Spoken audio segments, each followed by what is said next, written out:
বৃষ্টি থেমে গিয়েছিল অনেকক্ষণ। চারপাশের ভেজা মাটি আর গাছের পাতা থেকে তখনও টুপটাপ করে জল পড়ছিল।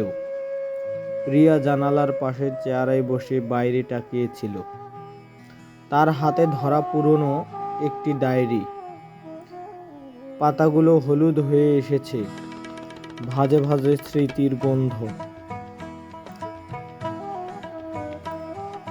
আজ রিয়ার জন্মদিন, কিন্তু তার মনে কোনো আনন্দ নেই।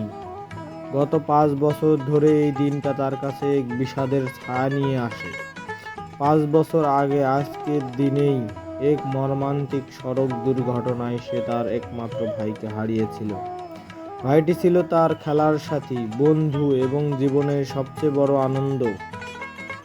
ডায়েরির পাতা উল্টাতে উল্টাতে রিয়ার চোখ আটকে গেল একটি পাতায়। তার ভাই লিখেছিল, আপু তুমি জানো তো, মেঘলা দিনের পরেই ঝলমলে আকাশ আসে। আমাদের জীবনেও সব দুঃখের পরও একদিন আলো আসবেই। কথাগুলো রিয়ার হৃদয়ে যেন নতুন করে ধাক্কা দিল।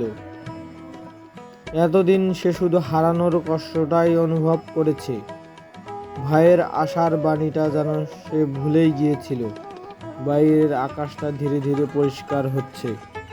ভেজা মাটিতে সূর্যের আলো চিকচিক করছে। রিয়া ডায়েরিটি বন্ধ করলো।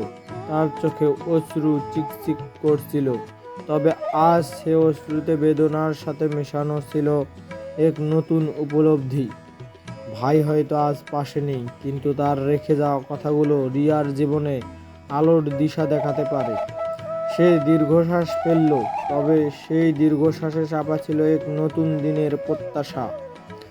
সে ভাবল, ভাইয়ের স্মৃতি আঁকড়ে ধরে কষ্ট পাওয়ার চেয়ে তার দেখানো পথে হেঁটে যাওয়াই হয়তো তাকে সত্যিকারের শ্রদ্ধা জানানো হবে। রিয়া চেয়ার ছেড়ে উঠল।